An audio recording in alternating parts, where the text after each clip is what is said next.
Bismillahirrahmanirrahim. Assalamu alaikum, student. Today I'm going to solve exercise 2A question of Oxford Mathematics, book 1, 8th edition. Before starting these question, I request you please subscribe my channel and press the bell icon button.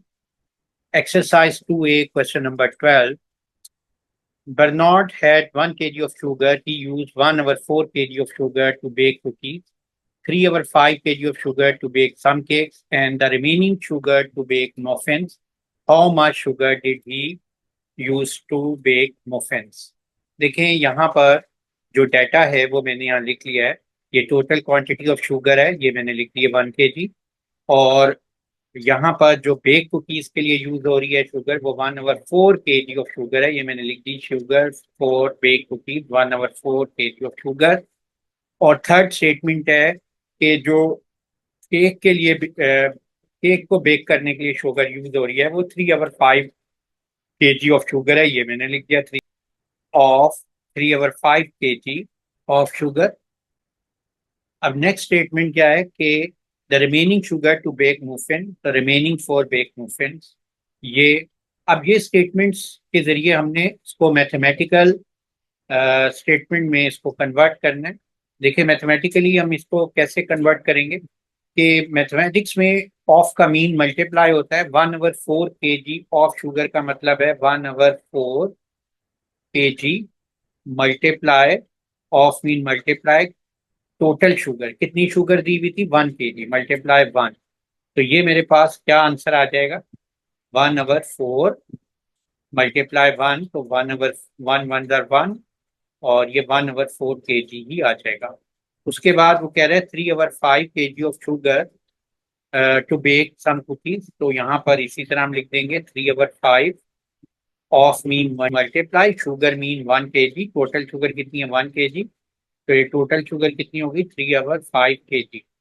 अब यहाँ पर जो remaining है वो muffins में use होनी है, तो टोटल शुगर कितनी थी हमारे पास 1 kg, उसमें से हमारे पास यूज जो हो गई हैं वो कितनी हो गई हैं 1/4, और कितनी यूज हो गई है -3/5, इसका भी हमने डिफरेंस ले लिया। तो ये अब हम हमारे पास ये फ्रैक्शंस आ गए हैं 1 - 1/4 -3/5, इसको भी फ्रैक्शन में लिख लेते हैं और ये 1/1 हो जाएगा। अब हम इसको सिंप्लीफाई करेंगे और आपको पता है कि हमने लाइक फ्रैक्शन बनाने हैं, यानी इनके डिनोमिनेटर सेम करने हैं। और हमने डिनोमिनेटर सेम करने के लिए जो डिनोमिनेटर है उसका एलसीएम लेना है, वो 4 और 5 का एलसीएम 20 होता है। तो अब हमने इन सब डिनोमिनेटर को 20 बनाना है। तो हम क्या करेंगे कि 1 को किससे मल्टीप्लाई कर देंगे 20 से, और न्यूमिरेटर को भी 20 से मल्टीप्लाई करेंगे ताकि फ्रैक्शन इक्वलेंट रहे। और इसी तरह 4 को 20 बनाना है तो 5 से मल्टीप्लाई करेंगे और न्यूमिरेटर को भी 5 से करेंगे इक्वलेंट फ्रैक्शन रखने के लिए। और इसी तरह इसको 20 बनाना है तो 5 टाइम 4 20 होता है, तो इसको न्यूमिरेटर को भी 4 से मल्टीप्लाई कर देंगे, फ्रैक्शन इक्वलेंट रहे और फ्रैक्शन में कोई चेंज ना हो।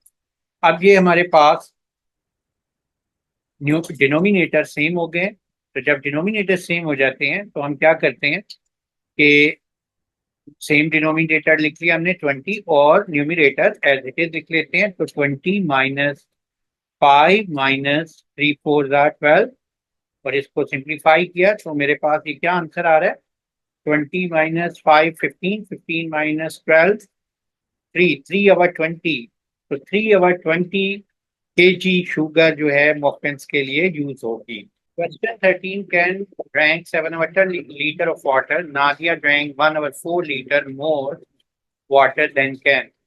And how many liter of water did Ken and Nadia drink together? सबसे पहले हम यहाँ पर Ken के ड्रिंकिंग वाटर लिखते हैं, तो वो कितना है 7/10 लीटर ऑफ वाटर, तो यहाँ लिख देंगे 7/10 लीटर।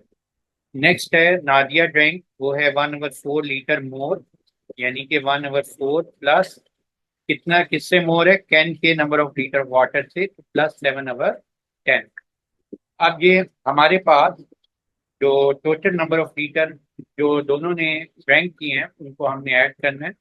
वो कह रहा है कि how many litre did can and Nadia drink, तो हम यहाँ लिखेंगे can and Nadia drinking water, इसके इक्वल होगा 7/10। 7/10 कैन का है और नादिया का है 1/4 प्लस 7/10। अब आपने इसको फ्रैक्शन को ऐड करना है, तो क्या करेंगे, डिनोमिनेटर सेम करेंगे, इसका एलसीएम ले लेंगे। 4 और 10 का एलसीएम क्या होता है, पहले इसको 2 से करते हैं, 2 to the 4, 2 5 10, तो ये एलसीएम आ जाएगा 2 × 2 × 5, तो ये 2 to the 4, 4 × 5 20 हो जाएगा। तो हमने तमाम डिनोमिनेटर को 20 बनाना है, तो इसको 2 से मल्टीप्लाई करेंगे, ये 20 होगा। और इक्वलेंट फ्रैक्शन रखने के लिए न्यूमरेटर को भी 2 से कर देंगे। इसी तरह 1/4 को 20 बनाना है, इसको 5 से मल्टीप्लाई करेंगे और न्यूमरेटर को भी 5 से कर देंगे। एज इट इज यही प्रोसेस थर्ड फ्रैक्शन में भी हम करेंगे। तो हमारे पास जो एलसीएम आ गया है वो कितना है, 20 है, और ये 7 × 2 कितना है, 14, प्लस 1 × 5 इज 5, 7 × 2 इज 14। आपको मालूम है कि जो भी न्यूमरेटर होते हैं फिर हम उसको ऐड कर देते हैं, तो ये मेरे पास वैल्यू आ जाएगी 14 + 5 + 14 33/20। इसको सिंप्लीफाई कर लेते हैं, मिक्स फ्रैक्शन में हम इसको लिखेंगे तो 20 से डिवाइड करेंगे, 20 × 1 इज 20 और 33 - 20 13 होता है, तो होल नंबर 1 है और 13 रिमाइंडर एज ए न्यूमरेटर आ जाएगा और 20 डिनोमिनेटर। तो ये हमारा 113/20 लीटर जो है नादिया और कैन ड्रिंक करते हैं, और ये आंसर है। एक बात जहन में रखिएगा कि हमारे पास जो टेक्स्ट बुक में आंसर है वो 12 का आंसर 13 की जगह पे लिखा हुआ है और 13 का आंसर 12 की रिप्लेस पे है। तो काइंडली आपने, जैसे कि यहाँ पे मैं दिखा सकता हूँ, ये आंसर 113/20 लीटर 13 का आंसर बनता है और 3/20 12 का आंसर बनता है, इसलिए काइंडली आपने ये जहन में रखना है। Question 14. David cycles 1 2/5 kilometer from his house to library. He then cycled from library to Raju's house. If the distance between the library to Raju house is 1/2 kilometer, more than the distance between David house and the library, what is the total distance David cycle? देखिए sir, यहाँ पर जो information है उसको यहाँ पर मैंने लिखी है कि David cycling from house to library 1 2/5 kilometre, तो ये हम लिख देते हैं 1 2/5 किलोमीटर। और नेक्स्ट है कि फिर वो साइकिलिंग करता है from library to Raju house, ये देखें कि cycling library to Raju house, और उसका जो डिस्टेंस है लाइब्रेरी एंड राजू हाउस का 1/2 kilometre more than the distance between David house. तो ये कितना ग्रेटर है, 1/2 more than David house. David के घर का जो लाइब्रेरी से डिस्टेंस था उससे 1/2 मोर देन है। तो आपने क्या करना है कि जब इसका cycling library to Raju house होगी वो कितनी लिखेंगे, 1/2 प्लस 1 2/5, तो ये टोटल किलोमीटर आ जाएंगे जो लाइब्रेरी से राजू हाउस तक साइकिलिंग उसने की है। उसके बाद वो कहते हैं what is total distance that David cycle. तो डेविड साइकिलिंग ने, देखें पहले वो गया है हाउस से लाइब्रेरी, फिर लाइब्रेरी से राजू हाउस गया है, तो हाउस पे जो डिस्टेंस था, हाउस से लाइब्रेरी जो डिस्टेंस था वो था 1 2/5 किलोमीटर। लाइब्रेरी से राजू हाउस डिस्टेंस है 1/2 प्लस 1 2/5 किलोमीटर।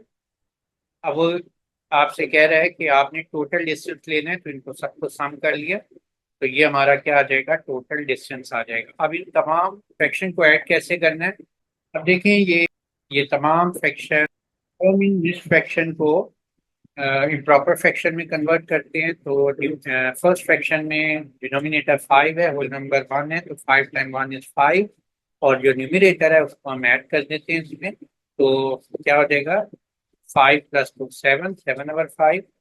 नेक्स्ट वैल्यू क्या है, 2 × 2 = 4 plus 1 5/2. The next is 5 times 1 is 5 plus 2 7/5. अब हमारे पास ये डिनोमिनेटर सेम नहीं है, तो डिनोमिनेटर सेम करने के लिए इसका एलसीएम लेंगे और इसका एलसीएम आता है 10। अब हमने सबके डिनोमिनेटर को 10 में बनाना है, तो इसके लिए हम क्या करेंगे कि पहले फ्रैक्शन को 2 से मल्टीप्लाई करेंगे डिनोमिनेटर को, और न्यूमिनेटर को भी 2 से करेंगे ताकि इक्विवेलेंट फ्रैक्शन रहे। फिर 2 को 10 बनाना है, इसको 5 से, और इसके न्यूमिनेटर को भी 5 से, और ये भी एज इट इज 2 से 7/5 को 2 से न्यूमिनेटर और डिनोमिनेटर दोनों को हम 2 से मल्टीप्लाई करेंगे। अब हमारे पास डिनोमिनेटर सेम हो गए हैं और वो आ गए हैं 10, और इसको न्यूमिनेटर एज इट इज लिख लेते हैं 14 प्लस 25 प्लस 14। तो मेरे पास ये वैल्यू हो जाएगी 53/10, और अब इसको डिवाइड करेंगे मिक्स फ्रैक्शन में, तो ये आ जाएगा 5 3/10 किलोमीटर। ये हमारा आंसर आ जाएगा।